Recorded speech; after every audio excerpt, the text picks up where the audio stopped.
fue donde conocí lo que es verdaderamente la paz. Llegué a usar ligas nacionales. Cuando tú haces las cosas por hacerlas, siempre van a ser cosas mediocres. Albert Einstein dijo, hay dos maneras de ver la vida, como si todo fuera un milagro o como si nada. Y haga el traje, tener la convicción de decir, no me importa lo que tú creas, esto es en lo que yo creo. Si quieres compartirlo, gloria a Dios, y si no, gloria a Dios, yo sigo creyendo. Pues ya había entrado el gusanito del rap. Desde niño me gustó. Mis primeras canciones que grabé fueron en cassette, con una grabadora como las que traían los reporteros de antes. Sí. Downer fue un activista tremendo de la escena hasta la fecha. Creo yo que muchos de los proyectos que hay en Torreón, él fue parte de ellos. Se llega a la regional del último huevo de Red Bull, la final contra Scar. Entre amigos, Scar decía cumpleaños, y se me hubiera sacado a ganar de perdido por mi cumpleaños, porque de nosotros él fue el primer gallo de Red Bull de la Laguna. ¿Qué tal? Mi nombre es Esteban de Santiago y he creado este proyecto con la misión de poder transmitirte un mensaje de valor que pueda ayudarte en tu desarrollo tanto personal como profesional. Y en esta ocasión tengo como invitado a Carlos Estrada. Hace unos años él era un gran referente en la escena del freestyle aquí en mi región. Estuvo en batallas tan importantes como la Red Bull, BDM, entre otras. Y hoy nos cuenta cómo a través de una situación por la que pasó, su vida dio un giro de 360 grados. Carlos Estrada, bienvenido a Progresivamente Podcast. Muchas gracias, Dios te bendiga, y muchas gracias por la invitación. Tenía muchas ganas de verte hace años que no te veía y agradezco a Dios la invitación. Bueno, yo supe de ti por ahí desde el 2016, 17, eso de la escena de freestyle al primero que empecé a consumir aquí en el local y eras de los más sonados, eras referente. Sí. Quisiera empezar por ahí, platícame, es más, no, quisiera regresarme un poco más. Platícame primero, ¿quién era Carlos cuando era pequeño, cuando era niño? Igual, la primera, ¿quién era ese Carlos? El niño era muy tranquilo, sí era travieso, sí hacía algunas travesuras, no jugaba mucho. Lo que tenía mucho desde niño es que rayaba mucho las paredes. Okay. Entonces ya como que el gusto por el graffiti ya se me da desde niño, pero era muy hiperactivo en cuestión de que yo podía estar haciendo una cosa y podían estarme hablando sin yo voltear a ver a la gente. Y luego me decían, ¿qué te dije? Yo les decía esto. Entonces eso llamó mucho la atención de mis papás desde niño. Okay. Me llevaban a psicólogos a ver si... Entonces decían, es que tiene algo de hiperactividad.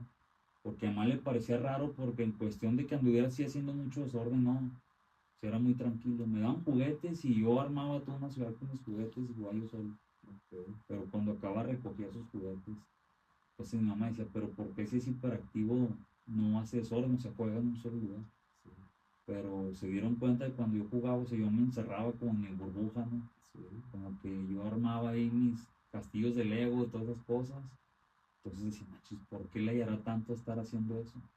Y era parte de, entonces pues fui creciendo y conforme crecí, pues había ciertas necesidades en la casa, ¿no? Que mis papás, pues como todo padre y toda madre que aman a los hijos, andan buscando cómo suplirlas. Pero el detalle es que, pues sí era una necesidad económicamente grande, vamos a llamarle. Entonces mi mamá tenía 3 trabajos, mi papá también. Casi no estaban con mi hermana y conmigo, entonces yo tenía que cuidar a mi hermana desde chico. Es más chica que tú. Sí, es más chica. Ahorita tiene 30 años, mi hermana, yo tengo 35. Okay. Entonces yo, de ahí, de ese punto, fue cuando empecé como que ahí afuera de la casa donde vivíamos, afuera de nuestra casa se encontraba pues el punto de la venta de drogas en ese entonces. ¿Entraste pequeño en eso? Entonces, fíjate que no me involucraba en cuestión de andar ahí, pero no vivías. Llegué al punto, sí, donde yo escondía los ladrillos de la droga, ¿no? Okay. Porque me decían los de ahí, o sea, escóndelos que viene la policía. Entonces yo los metí a mi casa y era el modo en que yo hacía que ellos cuidaran mi casa y que nadie nos molestara a mi hermano. Okay. Ese fue el detalle, de modo que yo empecé a ver todo eso desde muy niño. Oye, y ese Carlos de pequeño, ¿qué quería hacer de grande? Y los sistemas, ¿no? La computación, todo eso. Okay. Entonces llegué a estudiar 4 semestres de licenciatura en informática y ya no pude terminar debido a la economía. Quería becarme, pero como ya tenía a mi niña más grande, entonces trabajaba de noche y en la mañana que llegaba a la universidad, por lo regular llegaba 10 o 15 minutos tarde a la primera clase. Entonces hablé con todos los profesores que me daban materia y uno no quiso. Dijo, no, a mí no me interesa. Entonces él me reprobó debido a los retardos, se me hicieron faltas, luego las faltas me reprobó y ya no pude becarme. Ese fue el detalle. Oye, no sabía yo que habías tenido un paso por Sí, carrera Ramón, universitaria. pero pues ya no volví, la verdad, ya Sí, no sí, sí. estudié. Pero ya después de ahí, o sea, bueno, desde antes de eso, ya desde la secundaria, la prepa, pues ya había entrado el gusanito del rap. Desde niño me gustó, de hecho de niño llegué a escuchar algunos cassettes. Ok. Mi mamá tenía cassette ¿Te todavía. acuerdas? ¿Te acuerdas de tus Sí. primeros cassettes? ¿Cuáles eran? Mi mamá tenía un cassette de Ice Cube y tenía uno de Vanilla Ice y Ok. tenía otro cassette si mal no recuerdo, creo que era, no me acuerdo si era Das FX o era Wu-Tang Clan, uno de esos dos, que ya después yo le decía a mi papá que me comprara de niño, Ok. porque me gustaba el ritmo, en sí no les entendía, estaba en inglés y jamás les entendí. O sea, y descubres el freestyle.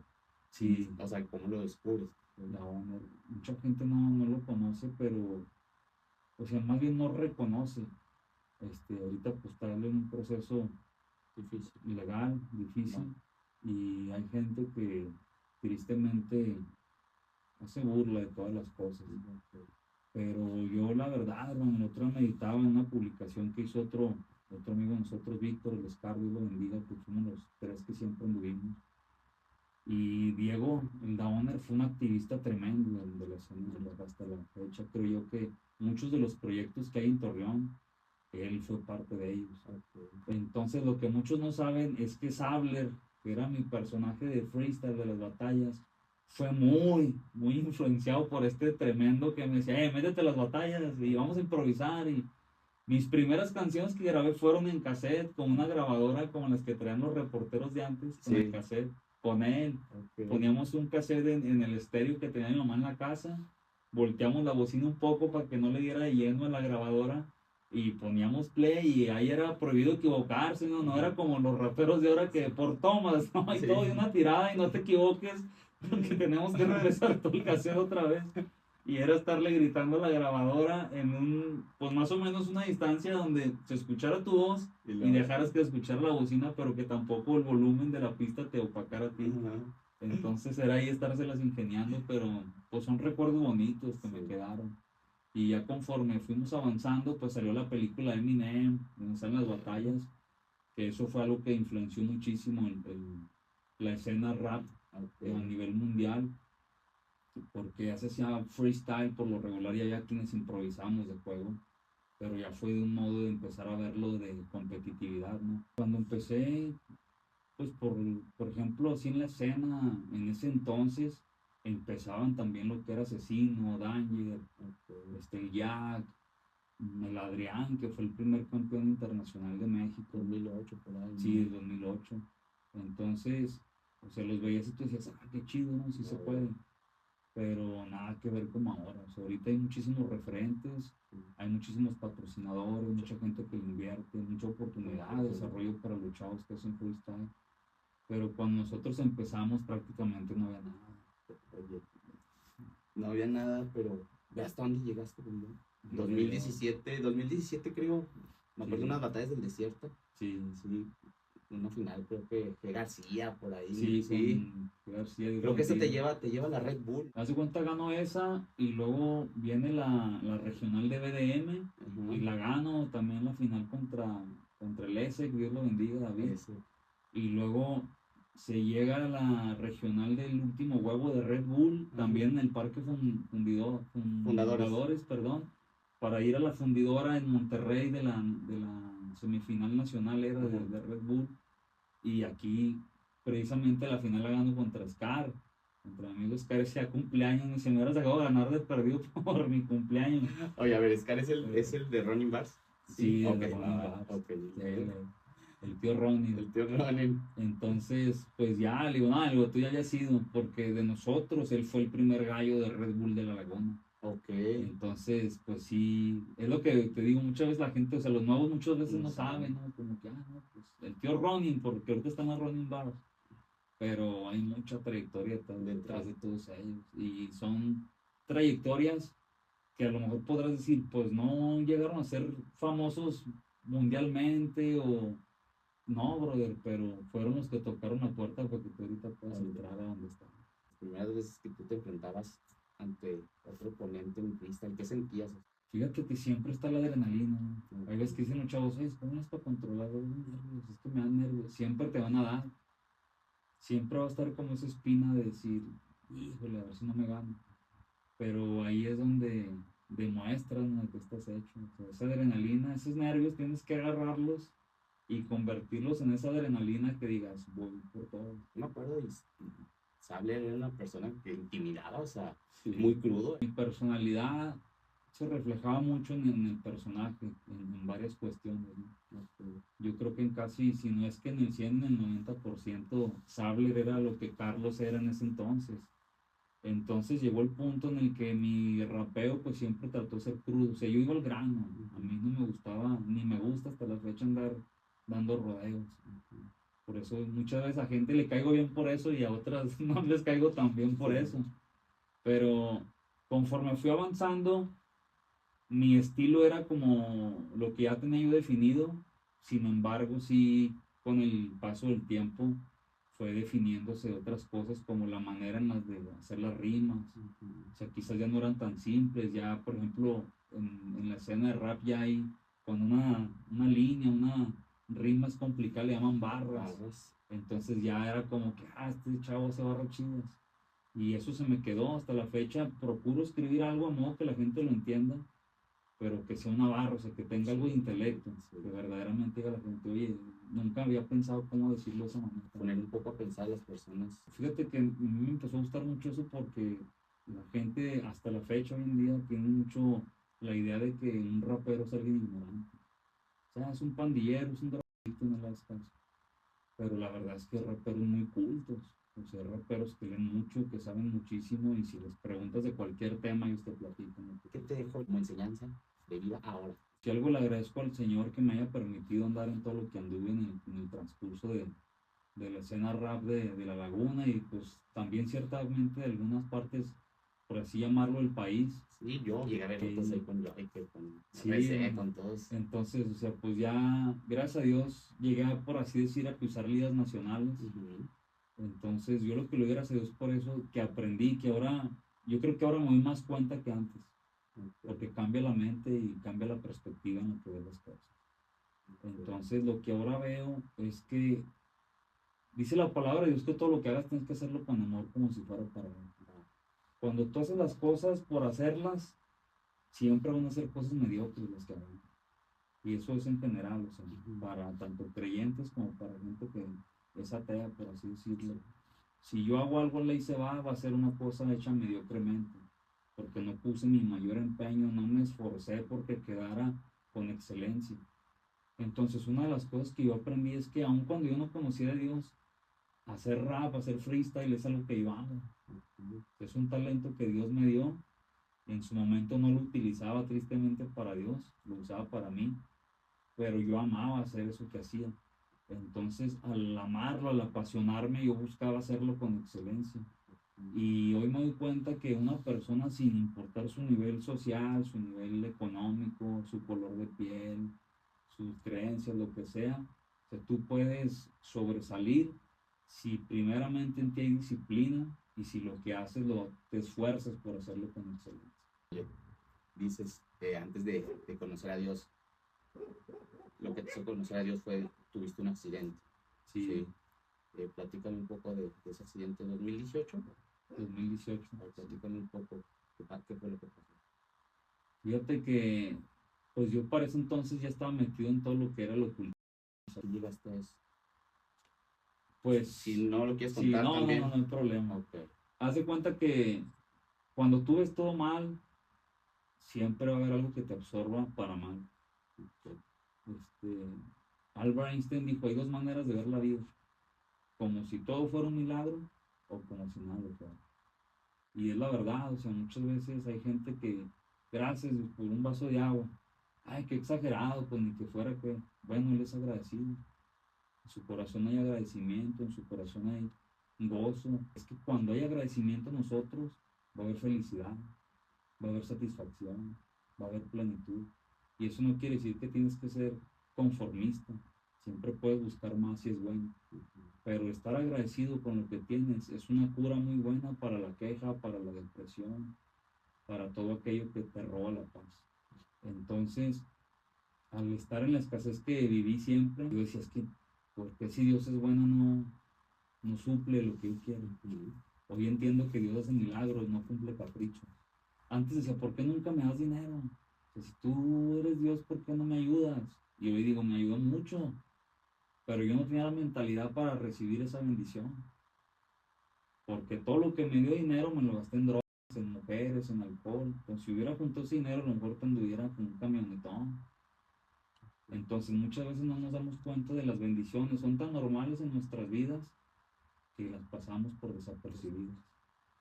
Entonces, empecé a hacer todas estas cosas y en el mundo espiritual, la gente lo crea o no lo cree, existe. Yo lo vi porque en el ocultismo te enseñan a cómo hacerlos.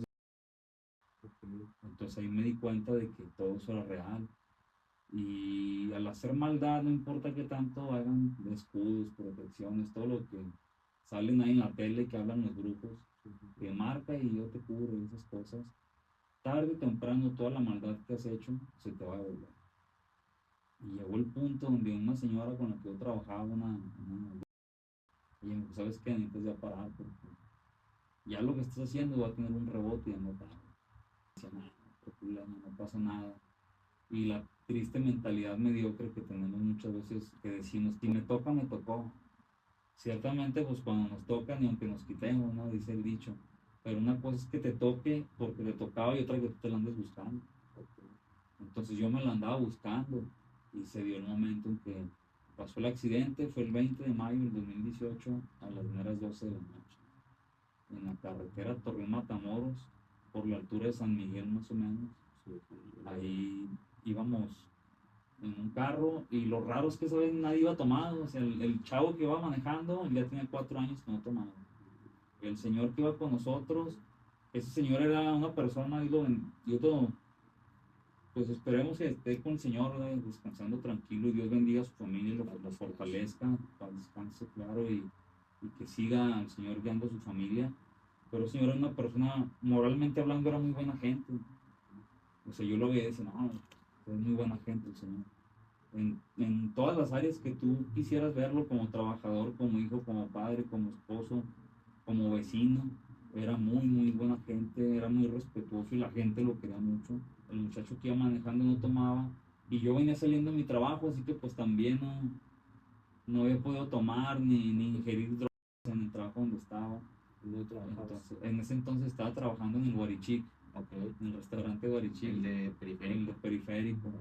Ahí estaba, tenía poquito que había entrado, entré de garrotero, le llaman a los ayudantes de meseros. Y como ya había trabajado antes en un restaurante, la dueña me vio y me quería ascender a mesero, entonces yo andaba volado, ya me empezaron a soltar mesas. Dije, ya teniendo una mesa o dos en un restaurante como ese que se llena todos los días, ya salía con algo de dinero, gracias a Dios. Pero el detalle es de que pues cuando pasan ellos por mí, en el punto que habíamos quedado, me dicen, vamos a ir a llenar un tanque de gas para hacer la discada, te dejamos de una vez en la fiesta, nos acompañas. Y uno pues, por ir con ellos, ¿no? Por el amable, le dicen a uno a veces, vamos. Entonces fuimos y de regreso ya traemos el tanque de gas lleno y todo. Y vemos que desde atrás viene un carro a alta velocidad, pero viene zigzagueándose.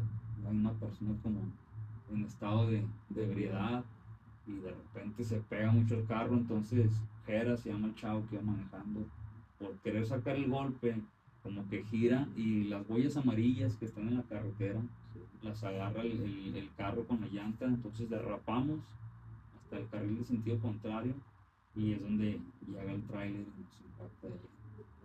Entonces el señor que iba con nosotros, don Mario, en paz descanse, falleció. Le llega el golpe A él le da el golpe lleno. Él iba en el lado del copiloto y el golpe fue entre el copiloto y la parte de atrás. Entonces él fallece en el instante. Era cae a urgencias con algunas lesiones, pero pues se puede decir que nada de gravedad. Y el detalle es que donde es el golpe, pues yo llevo el tanque de gas a un lado, un tanque de gas chico.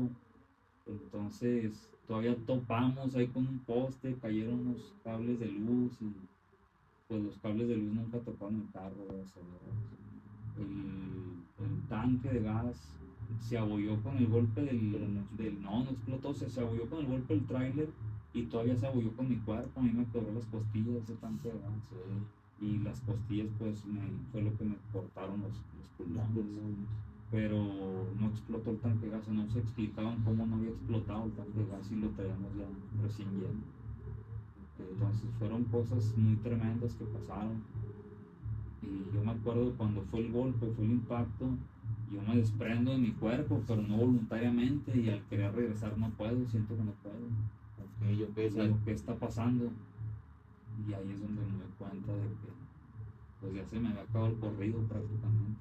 O sea, ¿te percataste tú de ese momento? Sí, o sea, fue un temor tremendo el que A sentí. ver, pero ¿podrías explicármelo un poco cómo, o sea, te viste? Sí, haz de cuenta que yo me vi como si estuviera sentado en lo que viene siendo el tablero del carro. O sea, pues en el tablero del carro no cabe nadie, pero yo me vi ahí como si estuviera yo sentado, y yo vi mi cuerpo tirado en la parte de atrás. De hecho, cuando llegaron los paramédicos, pues ahí nos dejaron al señor y a mí prácticamente, porque para ellos pues ya estábamos muertos. Pero cuando yo veo eso, veo como si estuviera un incendio alrededor del campo, algo tremendo. Ya estaba yo viendo otras cosas, se explico, ya andaba entrando más para allá que para acá. Y siento las presiones con las que yo estaba para que viene. Yo jamás había escuchado el testimonio de mi mamá hasta que mi esposa una vez se lo preguntó que estábamos comiendo. Y dice mi madre que ese día, a esa hora, ella se levantó. Que ella sentía en su corazón de parte de Dios que Dios les clama misericordia por la vida tuya. Mi mamá fue alguien que desde que ella conoció a Cristo hasta el día que el Señor me alcanzó a mí, todos los días oraba por mí en la madrugada. Todos los días, así anduviera enferma, así anduviera cansada, como anduviera, todos los días. Y desde que ella conoció a Cristo hasta el día que el Señor me alcanzó, pasaron 10 años. Entonces digo yo, hay veces que pedimos y no nos llega en la primera semana y ya creemos que Dios nos es fiel. Pero no es que no sea fiel, que tanto somos fieles nosotros ahora. Que tanta es nuestra perseverancia para recibir verdaderamente lo que pedimos. Y ahí fue donde conocí lo que es verdaderamente la fe. Entonces intento levantarme y me quejo del dolor de los huesos, no puedo respirar por los pulmones, ya está muy grave, mi pelvis está en 20 partes, mi brazo pues me lo deshice, me pusieron ahí placas y tornillos, y tenía mis órganos inflamados, fue algo tremendo, o sea, ya mi cerebro también ya estaba capso de un derrame. Sí, entonces escuchan que me quejo y es cuando los paramédicos se acercan. Este sí está vivo, y ya abren la puerta, empiezan a sacarme, a atenderme. Los paramédicos, los doctores me dicen, ¿cómo te llamas? Y yo les decía, Carlos. Pero el detalle es que según yo respondí al momento, se me llamo Carlos. Pero ya mi madre me dice, no, es que nosotros estábamos llorando porque te veíamos que te preguntaban y pasaban lapsos de 10 a 15 minutos para que te contestaras en el hospital. Por ejemplo, me decían, ¿dónde vives? Y decían Eduardo Guerra, pero para responderle a Eduardo Guerra pasaban 10, 15 minutos y lo hubiera respondido. Pero tú sentías que lo acababas de escuchar. Sí, como si acabaran de preguntarme en ese momento. Era un tanque de oxígeno abierto todo al full y aún así no alcanzaba a respirar. O sea, mis labios ya estaban morados, mi color de piel estaba gris. Entonces ya prácticamente pues yo estaba desahuciado, ¿no? Ya no sé. Y llegas al hospital, que te operan, platicamos un poco de tu estancia en el hospital. Me llevan primero al, pues no quiero decir marcas, pero Sí, me llevan al hospital que está ahí por cuál? No, Acá el Manto de la Virgen. Sí, ahí me llevan a ese hospital. Y prácticamente me aventaron una sábana y fue todo. No, ¿qué es más? No es cierto, ni una sábana tenía. Entonces, pues mi mamá recibe la llamada de una muchacha que en ese entonces, pues, digo con todo respeto para mi esposa, era mi novia ella, que iba a una fiesta, a un cumpleaños de un primo de ella, que es hijo del papá que falleció, del señor que falleció, que iba con nosotros, y ella es la que le avisa a mi mamá. Entonces mi mamá llega ahí bueno, a los y pues mi mamá me anda buscando, entra, y yo estoy cobijado no sé cómo les llaman, creo que pareos, algo así, no sé. Ok. Se ponen los muchachos cuando van como a las albercas, a las Sí. playas. De las piernas porque ella me lo pone, porque yo tengo mucho frío. Entonces ya cuando llega mi mamá, le dice, mi mamá, oye, y pues ni una sábana ni nada. Y dice ella, no, es que no le han puesto nada. Entonces mi mamá se acerca con el doctor, le pregunta que qué pasa conmigo, necesita que me atiendan y todo. Y dice el doctor, mire señora, prácticamente ahorita no hay doctores más que yo. Y la medicina, para atenderlo a él, no hay aquí. Y la verdad, lo poco que hay, pues no me lo va a gastar en alguien que no va a sobrevivir, así que Ellos decían que no ibas a sí, sobrevivir. ese era ya el diagnóstico. Entonces mi mamá dice, pues si usted no lo va a atender, démelo para atenderlo. Hacen que mi mamá fue firme una carta responsiva de que ella me va a mover porque ella quiere moverme, porque ellos no querían que me sacaran de ahí porque en el transcurso me podamos. Entonces dice, yo me hago responsable, no hay problema. La mamá de esta muchacha nos ayuda a mi mamá, pues no sé qué, quién más intervino ahí, mandan una ambulancia por mí. Y cuando llega la ambulancia vamos y me llevaban a la 18, que es a la clínica en la que yo pertenezco. Sí, allá por Alameda, ¿verdad? Sí, enfrente de, Del 7-Eleven. sí, del 7-Eleven. Ahí creo que es por la Donato Guerra, algo así, no recuerdo. Y cuando vamos, el paramédico, el muchacho que va manejando, se porta muy amable, la verdad, Dios lo bendiga. No recuerdo su cara, no me acuerdo de él de nada, pero Dios lo bendiga. Él le dice a mi mamá, ¿sabe qué, señora? Si vamos hasta allá para que usted pida la hoja que tienen que darle para que él entre acá a urgencias o terapia intensiva en la 16, va a perder tiempo y sangre. Dijo, vamos a llegar directo aquí, yo les voy a decir que venimos de urgencia, que nos mandaron del hospital general y usted nomás sígame la corriente. Entonces, ese chavo fue el que nos hizo el paro. O sea, desde ahí yo veo cómo Dios tenía cuidado de mí sin que yo me diera cuenta. Dice Jeremías capítulo 31, versículo 3, porque con amor eterno te he amado, dice Dios. Dice, por lo tanto, te prolongué mi misericordia. Y yo jamás había entendido el por qué hasta que ahora digo, o sea, ahora que he leído la Biblia, me doy cuenta de muchas cosas de cómo desde el principio Dios sabe quiénes son de él y él tiene cuidado. La palabra de Dios dice que todas las cosas, todas las cosas que les pasan a los que aman a Dios y han sido, dice, llamados conforme a su propósito, aún hasta las cosas malas les van a ayudar para él.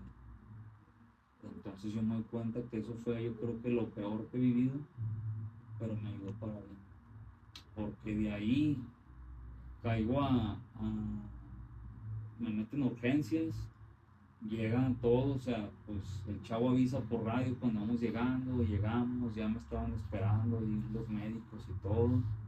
Llega el médico que me ve, acordona, me recuerdo que, de hecho, yo estaba en calidad de terapia intensiva, pero nunca me subieron hasta terapia, por el detalle que decían, de aquí a que lo movamos, a lo mejor se mueve el elevador. O sea, era tan delicado el como iba que acordonaron, me acuerdo, con cinta amarilla como la de los policías. Sí. Y está en calidad de terapia. Entonces me pusieron el oxígeno, nada más, y fue todo. Entonces mi mamá dice, oiga, pues que lo traje para que lo atiendan. Y dice el doctor, señora, es que se va a ¿para qué lo atendemos? O sea, no te daban cero probabilidad. No, yo pensaba, fíjate, hace tiempo que me daban como el 20%, 30% de sobrevivir, según yo. Pero no, dice mi mamá que era el 2% lo que o sea, tenía el 98% en contra. Estaba desahuciado. A las 2 de la mañana estaba ahí prácticamente en terapia, por así decirlo. Y para las 6 de la mañana esperaban los que iba a haber perdido. Me daban 4 horas de vida. Eso es lo que me daban. Y recuerdo que pues, mi papá manda mensajes a gente de la familia, a mi mamá, pues para que fueran en lo que pudieran, ahí que se pudiera ofrecer. Mis primos y mis tíos. Yo doy gracias a Dios porque en el momento que mi mamá, gracias, en el momento que mi mamá y que mi papá pudieron, fueron de bendición para ellos y doy gracias a Dios por la vida de ellos porque ellos también fueron agradecidos, no saben ser agradecidos, Dios los bendiga. Entonces ven el mensaje, ven la foto del carro, ven todo y se entienden de volada, o sea, en un ratito había familia mía en el hospital y digo yo, gloria a Dios, Dios los bendiga. Entonces el médico dio la indicación, de hecho habló hasta con los guardias, que si vienen preguntando por este chavo, ¿qué le pasa? Se vienen a despedir. Yo me despedí, yo le dije, mamá, me encargo de mis hijos. Fue todo lo que le dije. ¿Cuántos hijos tienes? Ahorita ya tengo 5, brother. Ah. Me fui recio. Ok. No, yo también yo quiero una familia grande también. No, gloria a Dios. Tengo 5 hijos, pero en eso entonces tenía 2 nada más de mi primer matrimonio que tuve. Entonces, de hecho, mi hija y mi hijo se pusieron muy mal cuando les dieron la noticia. Entraron pues como en crisis, ¿no? Porque prácticamente su mamá en el momento tuvo que decirles, no sabemos si su papá sobrevivió. Porque el abuelo, el papá de la mamá de mis niños, digo, ¿sabes qué? Necesitas hablarles con la verdad, porque no sabemos qué va a pasar. Entonces, yo recuerdo que todo el mundo entraba y todos me decían, todo va a estar bien, échale ganas, como buscando darme ánimo. Pero yo veía sus caras y decía, no estoy bien. Y yo también sentía que ya estaba acabando. Entonces decía, esto no está bien. Y yo esperaba que mi mamá fuera y me dijera, no, el Dios que yo tengo te va a salvar y te va a aliviar. Porque por mucho tiempo, para mi vergüenza, yo veía mal a mi mamá porque siempre me hablaba de Cristo. Siempre me decía que un día iba a predicar. Siempre me decía que Dios estaba conmigo. Y yo decía, ¿cómo es posible que esta señora siempre esté con eso? Pues que no ve todas las veces que me dicen marihuana, que no escucha todas las veces que me dicen cholo, que me dicen. Entonces, ahora entiendo que todo era por fe. O sea, mientras el mundo me decía marihuana, ella me decía un día va a servir al Señor. Mientras el mundo me decía pandillero, ella me decía un día vas a hablar del Señor. Entonces, todas esas cosas eran cosas que yo no entendía en su momento y a mí me quedan gordo, sobre todo porque pues, estaba yo todo con lo que andaba haciendo. Pero en ese momento yo esperaba eso de ella. Y llegó mi mamá muy tiernamente, le digo yo, y se ríe. Y recuerdo que me dijo, arrepiéntete. Porque si el Señor te manda a pedir cuentas ahorita, ya sabes dónde vas. Entonces cuando ella me dice eso, yo dije, ¿qué onda, no? ¿Dónde quedó la madre amorosa, la que me daba, quería dar ánimos? Pero hoy entiendo que eso es convicción, bro. Convicción. Una persona que quiere servir a Dios tiene que tener convicción. Si tú no tienes convicción, no hay nada. La gente dice, yo tengo fe, pero ¿qué tanto si el desierto que es atravesado? Porque la fe es probada en el fuego, dice la palabra. Tu fe va a ser probada por fuego. Y no es porque Dios quiera verte sufrir, no es porque Él le regocije verte mal, sino porque Él va a formar un carácter en ti. Si tú eres una persona sin carácter, puedes conocer toda la Biblia al derecho al revés, pero te van a pasar por encima. ¿Sí? ¿Por qué? Porque no tienes el carácter de defender lo que tú crees. Y no me refiero a pelear, no me refiero a gritar, a insultar, a agarrarte a golpes, sino tener la convicción de decir, no me importa lo que tú creas, esto es en lo que yo creo. Si quieres compartirlo, gloria a Dios, y si no, gloria a Dios, yo sigo creyendo en esto. Entonces, cuando yo veo eso de mi mamá, digo, ¿qué está pasando? Y mi mamá me acuerdo que, pues me agarra mi cara, no me llena de besos, me dice, te amo mucho, pero ya sé todo lo que hiciste. Si yo a mi madre jamás le dije que me había iniciado en el sacerdocio, yo era algo que yo tenía oculto, pero a través de ayuno y de oración, mi mamá tiene una visión donde ve todo lo que hago. ¿Okay? Y ella me dice, yo sé lo que has hecho. Pues arrepiéntete antes de que el Señor te mande a pedir cuentas. Y cuando ella me dice eso, me acuerdo que yo, o sea, me quebranté, no era como que quisiera, yo no quería llorar, pero recuerdo que se empiezan a salir mis lágrimas, mi madre se aparta un momento de mí. Y es entonces donde yo, es la primera vez que puedo decir que yo creo que yo le pedí a Dios algo para mí. Que te sacara de ahí. Yo nada más, yo recuerdo que lo único que le dije, sí es cierto que tú existes. O sea, yo todavía dudaba, yo decía, si es verdad lo que mi mamá dice de ti, yo nada más te pido una cosa. Y yo no le dije que me sanara, o sea, yo nada más le dije, ten misericordia de mí. Y yo no sabía qué le estaba diciendo, ¿verdad? A veces decimos las cosas sin saber o muy a la ligera. y tener misericordia de un alma es que Cristo la salve. Entonces yo le estaba pidiendo que me salvara, no físicamente, sino en lo espiritual. Y ahí fue, pues yo recuerdo cuando yo dije eso, cuando yo le dije, si es verdad que tú existes, nada más ten misericordia en mi alma. Recuerdo cuando yo acabé de decir esas palabras, no sé qué sería, yo recuerdo como si a mí me hubiera dado sueño, quedé dormido, vi cómo se empezó a nublar todo poco a poquito. Pienso yo que cerré los ojos, no sé,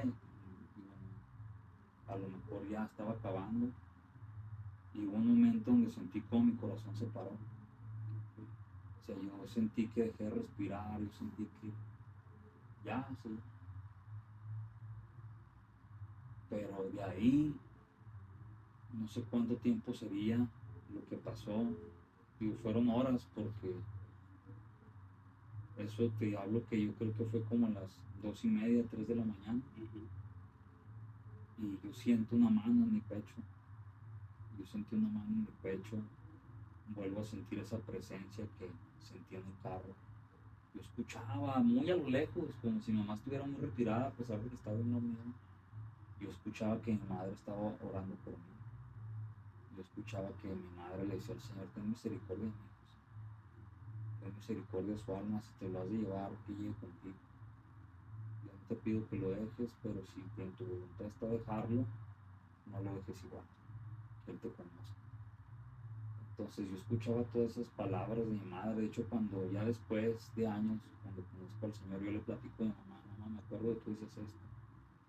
Mi mamá llora, dice, ¿poco te acuerdas? Y yo, sí, sí, yo pensé que no me has oído. Dije, sí, sí te escuché. Y cuando yo siento esa mano en mi pecho, yo siento que mi corazón empieza a latir. Empiezo a respirar y entonces abro los ojos y mi hermana empieza a gritar como loca, brother. Yo creo que se escuchaba en todo el hospital, me despertó, me despertó. Y volteó así de reojo, pues no me podía mover bien, tenía las costillas del lado derecho quebradas y del lado izquierdo el brazo. Entonces yo nada más me acuerdo que me volteé y vi que mi madre empezó a brincar, a dar gloria a Dios. Y en menos de 2 minutos se llenó el cuartillo ese donde estaba de médicos, de enfermeras, enfermeros, de porque no daban crédito, se decían que era imposible que estuvieran. Y recuerdo que el médico se despida, se decía, no, la última palabra no la tiene usted, la tiene Dios. Nunca he visto llorar a mi madre como ese día. Okay. Sí la vi, mi madre estaba con su alma deshecha, pero mi madre esperaba en Dios. En mi oración digo, Señor, si algún día yo tengo que pasar por algo así, dame una fortaleza y aumenta la fe, aumenta mi fe del tamaño que como la tuvo mi madre ese día. Ahorita me decías que la fe no es de la convicción. Dice la palabra de Dios en Hebreos que la fe es la certeza de lo que se espera y la convicción de lo que no se ve. O sea, si tú verdaderamente dices, yo tengo fe, yo sé que esto va a pasar, yo confío que esto se va a solucionar y tú estás esperando, pues es fe. Pero la fe idónea, la fe que fructifica, que vivifica, es la que se tiene en Cristo. Porque Él es el autor y el consumador de la fe. Mi primer tatuaje, yo también siempre viví con la etiqueta de malandro, de cholo, o de esos que vas caminando y la señora de la tercera edad se guarda el celular porque vas pasando. Tú sí, sí. Eso. Y mi primer tatuaje me acuerdo que es fe, lo tengo aquí, es fe. Tú le preguntas a alguien religioso, va a decir, no, tú andas mal, eso está mal porque te rayaste, y va a señalar el error, va. Pero si tú le preguntas a alguien espiritual y empieza a escucharte, empieza a discernir. ¿Por qué? Porque tú dices, fíjate que yo empecé a creer en Dios, en que hay alguien superior a mí, en que hay alguien que tiene todo el poder. Yo creo en Dios y yo empecé a cambiar mi vida porque empecé a creer. ¿Hay fe? Sí, sí hay fe. Por eso empieza a cambiar la convicción. Volvemos a lo que dices ahorita, la etiqueta de que antes me ven así y ahora me ven así. Ciertamente Dios no se fija en la apariencia. Sí. O sea, si traes tenis, si traes gorra, si traes un jersey, no por eso te vas a ir al infierno. Hay gente de corbata, con saco, que comete muchos delitos y que no se arrepiente nunca en su vida. Entonces, la apariencia delante de Dios es como lo secundario, Él ve el interior, dice la palabra que Él es el que escudriña el corazón. Él conoce lo más profundo que es nosotros, nuestros pensamientos, nuestras emociones, lo que sentimos. Él dice que Él conoce nuestra palabra aún antes de que venga nuestra boca. Entonces, para Dios lo importante es tu interior. Pero una vez decía una persona, a ver, usted cuando se va a comer un plátano, ¿qué se come? ¿La cáscara o lo de adentro? Y decía un pastor, pues lo de adentro. Ahí está, pastor, entonces ¿qué tiene que me vea como me vea? Y decía el pastor, sí, pero usted cuando va a comprar el plátano que se va a comer, ¿en qué se fija? ¿En la cáscara o en lo de adentro? No, pues en la cáscara. A eso me refiero. Cuando hay un cambio en tu interior, de una u otra manera se va a reflejar el exterior. O sea, tienes que reflejarlo. Ahorita que te vi, te dije, te ves bien diferente y me dices tú, no, también se te ve otro semblante. El interior cuando verdaderamente cambia, hay un reflejo al exterior. Si no es pura apariencia, no hay nada. Entonces ahorita que me dices tú, sí, sí tienes fe. A lo mejor mucha gente pueda llegar a ver el podcast, va a decir, es que no los conozco ninguno de los dos. Está entretenida la entrevista, lo que están hablando, lo que tú quieras. Me edifica, chido, pero no los conozco. Pero un tiempo atrás que yo te conocí, te veo ahora y digo, gracias, Señor, porque ciertamente de uno u otro modo has bendecido la vida de mi amigo. Y él sigue avanzando. Entonces, todas estas cosas que hablas tú ahorita de la fe te hace creer sin ver, eso es fe. Entonces, cuando tú empiezas a creer, es donde el poder de Dios se manifiesta. En el manual de ocultismo, cuando yo lo leía, yo lo estudiaba, en el capítulo, por ahí, si mal no recuerdo, en el artículo, dice, por más poderosas que encuentres las ciencias ocultas, nunca las apliques sobre un evangelio. Y yo decía, ¿por qué no? Pues si son a los que quiero, pero cuando Cristo me alcanza y leo el libro de los Salmos, dice en el libro de los Salmos, el ángel de Jehová acampa alrededor de los que le temen y los defiende. Entonces, si tú quieres atentar contra la vida de sus hijos, mucho cuidado. Cuando Dios permite que alguien no hace por predicar su palabra es porque tiene un propósito más grande. Hace poco con el evangelista Charlie Kirk, en una entrevista, la esposa muy tranquila. Y le decían, ¿cómo te sientes? Y decía, ciertamente estoy triste, estoy deshecha, es mi esposo. Pero doy gracias a Dios. Y le decían, achis, pero ¿cómo doy gracias a Dios? Pues si mató a tu esposo. Y decía ella, sí, pero la palabra de Dios dice que si la semilla no cae al suelo y no puede dar fruto. Como en los 2 o 3 días, las almas que se unieron a orar por lo que pasó con Charlie, brother, la universidad había miles de jóvenes, miles orando las causas de la muerte. Entonces la palabra de Dios se cumple, la semilla dio fruto. Pues son muchas Dios es fiel, personas. exactamente, Ahora, hermano. Y ahí es donde el Señor empieza a tocar corazón. Me hablan a veces, no volvería a hacer las batallas. No, en que nos entregamos 10,000 pesos porque vengas y participes, asegurados. Y si ganas, te llevas otros 10,000. Y yo les decía, no. Y en mi casa no había nada, bro, estaba el refri solo.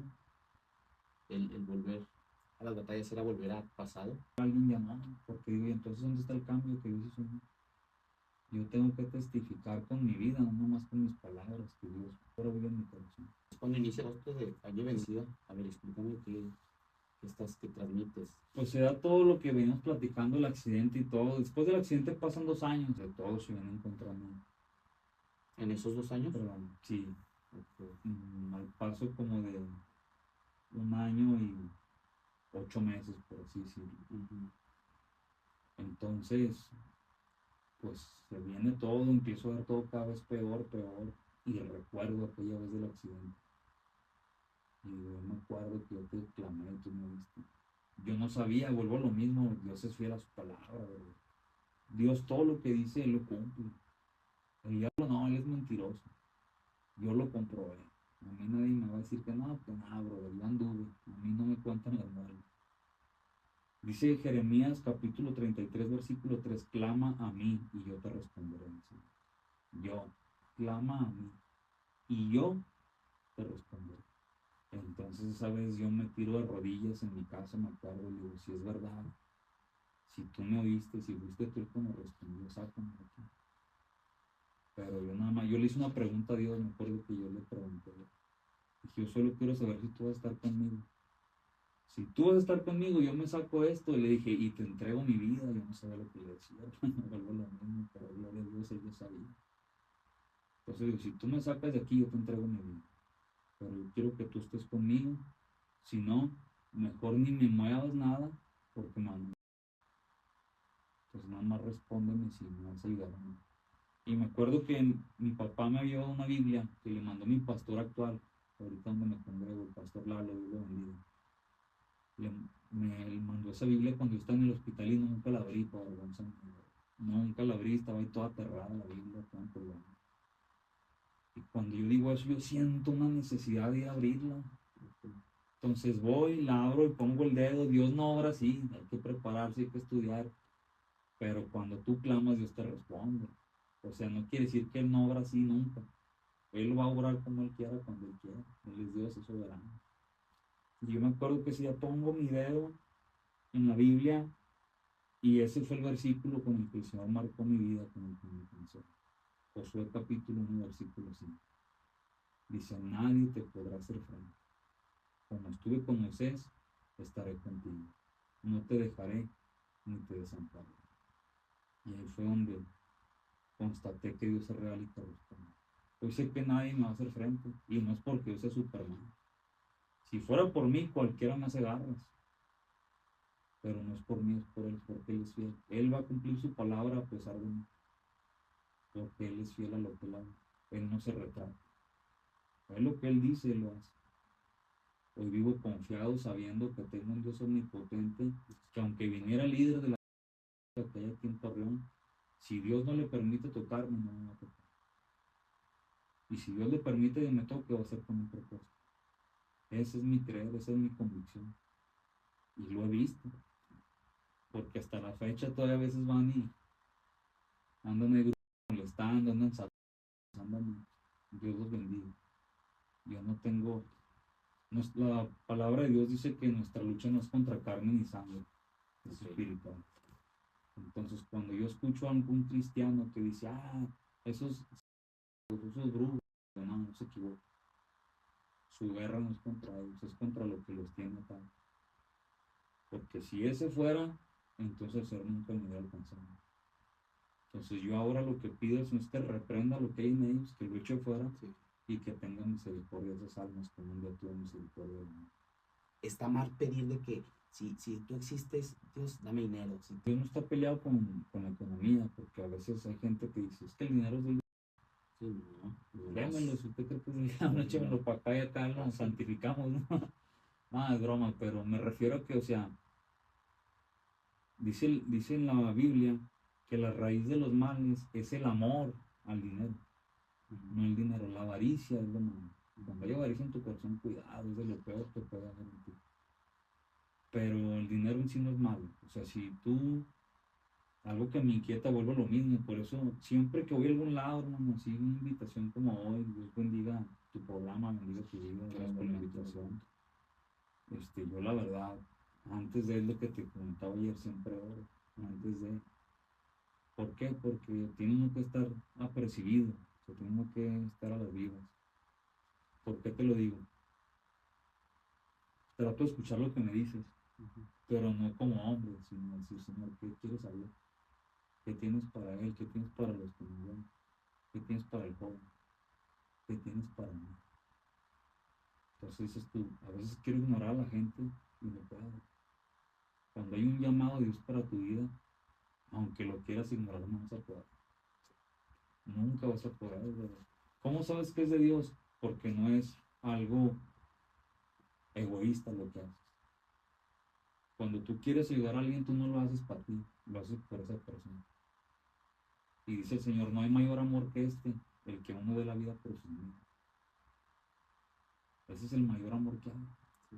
Entonces dices, chis. Por eso te veo y digo, gracias, Señor. Algo tienes para mí. Pero vuelvo a lo mismo. En cuestión de lo que me dices del pedir, también dice la Biblia, piden y no reciben porque piden mal. A ver, si es cierto que tú existes, a ver, dame. No, brother, Él existe, te doy, no te doy. Muchas veces decimos, Señor, dame paciencia.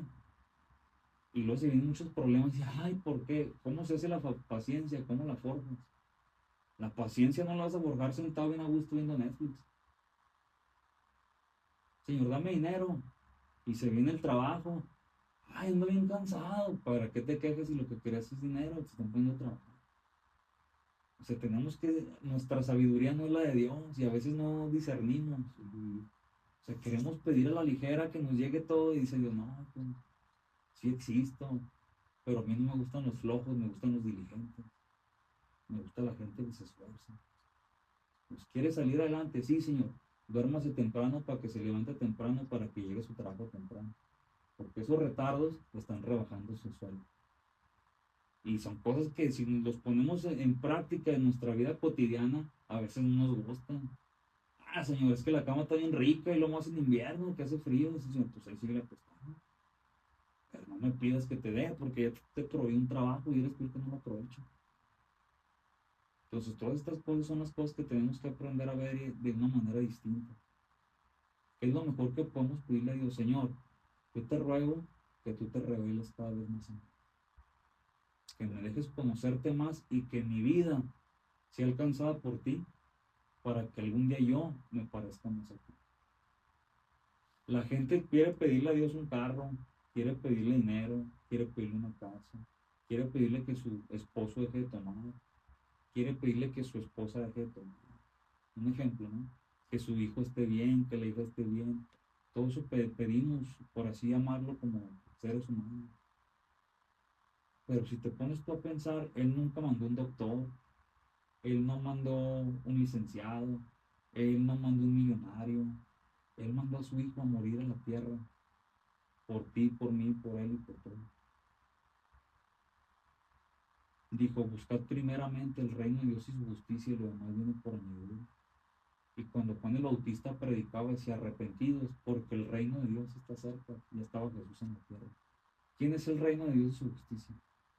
Jesús. Cuando la gente entienda que en Él está todo, lo va a buscar. Y no quiere decir que Jesús está esperando que tú lo busques para hacerte millonario. Pero el rey David en los Salmos escribió, Jehová es mi pastor y nada me faltará. Y la gente anda bien contenta, no, Jehová es mi pastor y nada me faltará. Sí, pero ya meditaste lo que estás diciendo, porque dice que para que nada te falte, Él tiene que ser tu pastor, tu pastor. Tú te estás dejando pastorear por Él. Tú estás siguiendo sus llamadas. Porque las ovejas, no sé si sabías, brother, tú puedes hablarles por el nombre, pero si no es la voz de su pastor, no te van a seguir.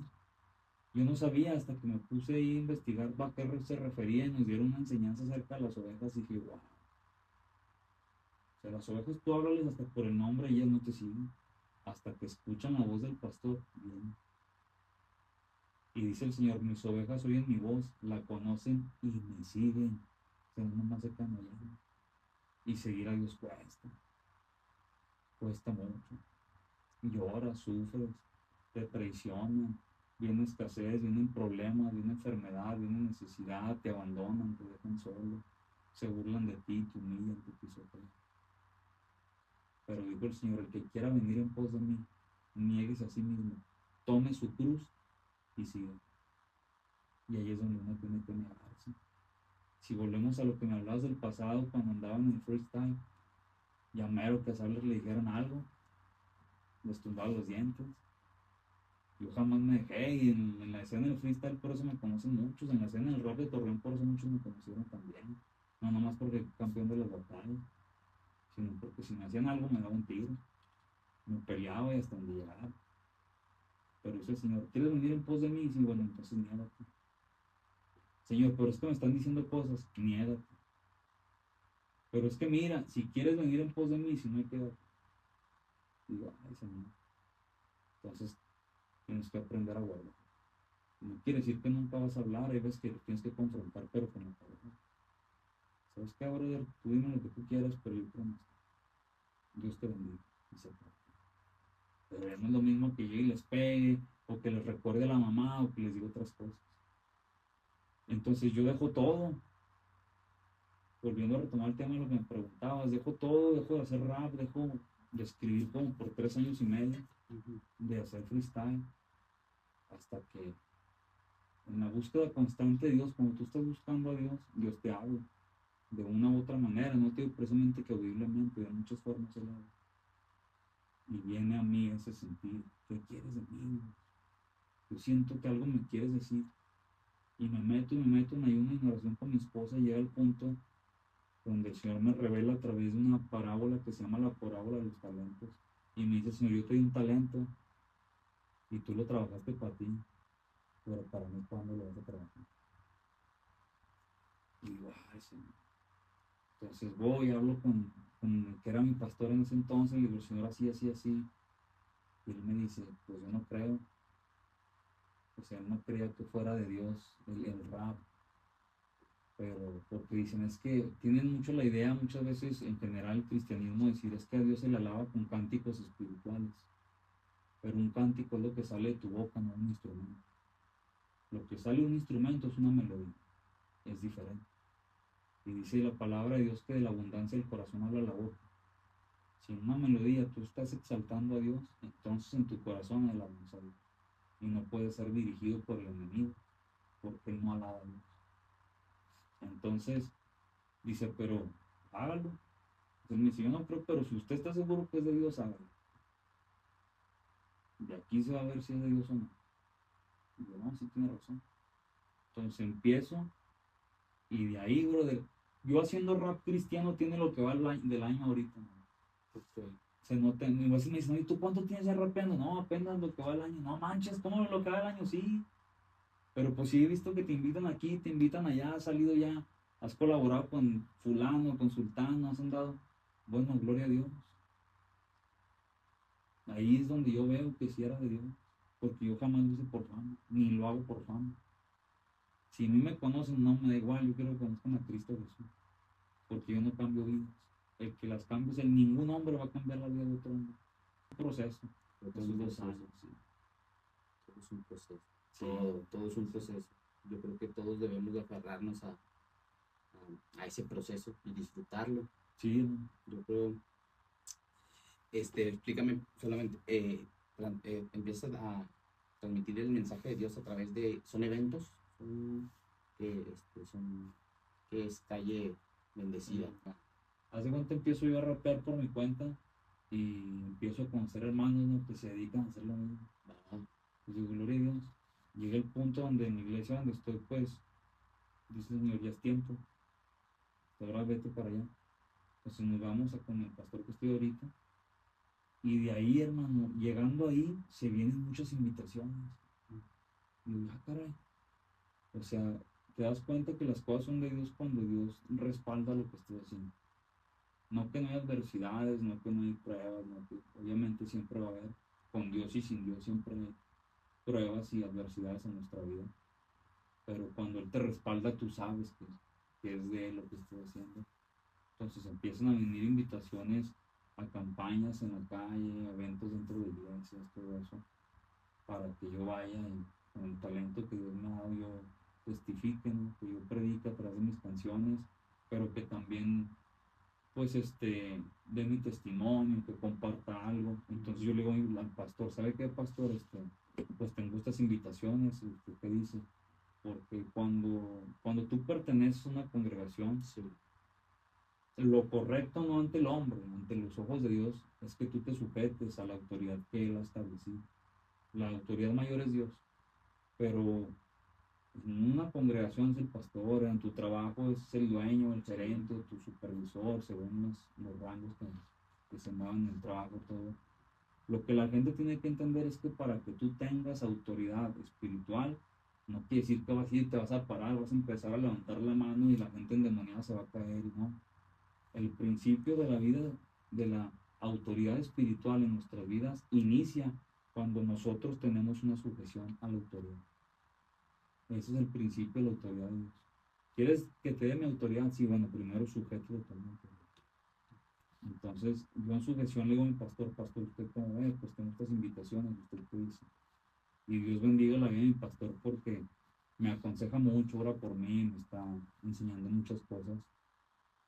Pero él me dice, hijo, cuando usted lo inviten, vaya, predique el Dios de poder que tenemos, para que los que no le conozcan sepan quién es Él. Entonces me alienta mucho esas palabras y hasta la fecha ahorita, pues ya tenía, yo creo que como un mes y medio, no más, pero yo creo como unos 2 meses, poquito más de 2 meses, en que todas las semanas tenía mínimo una campaña o un evento, si no es que hasta ahora, o sea, no había descansado, andaba vuelta y vuelta, gracias a Dios. De hecho, no habíamos podido concretar esta. Sí, por eso te decía, dame chance nomás. Entonces, doy gracias a Dios porque se vienen esas campañas. Y un día que ando ahí, me metí al Facebook y vi una publicación de un hermano, mi hermano Mike, que el Señor lo bendiga, de Ciudad de México. Y él pone ahí esa publicación, dice, Dios ha puesto en mi corazón hacer este proyecto, se llama Calle Bendecida. Si a alguien le interesa, mande mensaje, vamos a empezar a fomentar esto. Y cuando lo veo me llama mucho la atención, porque yo sentí el hablarle de parte de Dios. Entonces le hablo, ¿cómo hermano? ¿Cómo está? Dice, ¿dónde eres? Digo, Torreón. Dice, ay Señor, digo, ¿qué pasó? Dice, es que yo soy del DF, hermano. Dice, pero si me hablaste, yo creo que es porque Dios tiene algo. Dije, amén. Pues empezamos, y ahorita en Calle Bendecida somos 8, hermano. Son 2 de Ciudad de México, que es mi hermano Eddie, mi hermano Mike. Es mi hermana Iris de Ciudad Juárez. Mi hermano Edson de Ciudad Acuña, mi hermano Axel de Saltillo, mi hermano Seth de Durango y mi hermano Suriel y yo de aquí de La Laguna. Entonces nada que ver, o sea, todos repartidos, pero Calle Bendecida en sí, desde el principio que lo hablamos, dijimos, esto no es un grupo. Quítense la idea de que no es un grupo musical, no es que yo soy el rapero favorito, tu rapero favorito, como ahora todos publican, y voy a ir para que me vean a mí, no. Va de la mano, sí, porque todos hacemos rap, todos hacemos música y lo que hacemos tenemos que tratar de que queden chidas las canciones, que queden muy bien. ¿Por qué? Porque hay que hacerlo con excelencia, es para Dios, no para el hombre. Sin embargo, no es eso. O sea, ¿qué significa Calle Bendecida? El mismo nombre lo dice. Donde nos inviten, donde haya espacio, hermano. Si podemos ir todos un día a concluir en un lugar, vamos. Y si no, en nuestra ciudad, a quien inviten, cada quien va. Pero se va a ir a campañas, se va a ir a evangelizar, se va a ir a llevar música, palabra, testimonio. Si tienes para regalar una despensa, dala, lo que tú puedas hacer, pero bendice la calle. Pero ¿quién va y les dice que hay un Cristo que transforma las vidas? ¿Quién va y les dice que hay una esperanza que se llama Jesús de Nazaret? Ese es el propósito de Calle Bendecida. Y de ahí es de donde nace. Y ahorita, pues gracias, ahí andamos, hermano, apenas vamos a grabar nuestro primer álbum. O sea, no tenemos no tenemos canciones tal como Calle Bendecida y ya han salido invitaciones. De hecho, tenemos una en octubre con mi hermano Suriel. Él trabaja en un centro de rehabilitación en Gómez, un centro de rehabilitación cristiano llamado Elohim, que Dios los bendiga. Ahí vamos a estar el 24 de octubre. Y yo creo que van a venir, no sé si todos o casi todos. Y en noviembre tenemos otras campañas y varios eventos en Colima y en Manzanillo, con nuestros hermanos que tienen su movimiento, se llama Redención Fest. Allá vamos a andar, primero Dios. Y entonces estos tremendos no han ni grabado juntos y andan saliendo. Bueno, es que es de Dios. Dios te va a ir promoviendo conforme tú vayas obedeciendo. Si tuvieras la oportunidad de sembrar una frase en millones de mentes, ¿cuál sería esa frase? Yo tengo una frase, bro, que uso yo, cuando la rapeo, yo la uso. Dice, la gloria es de Cristo. Muchas gracias por la invitación, gracias a la gente que pueda ver, que pueda compartir. Siempre que ven algo así en redes sociales, un programa dedicado pues al progreso de uno mismo en su vida, a hacer un beneficio, compártanlo, no cuesta nada compartirlo. Para poder seguir llegando a muchísima gente, los invito a que le den un like, se suscriban, de verdad me ayudan muchísimo.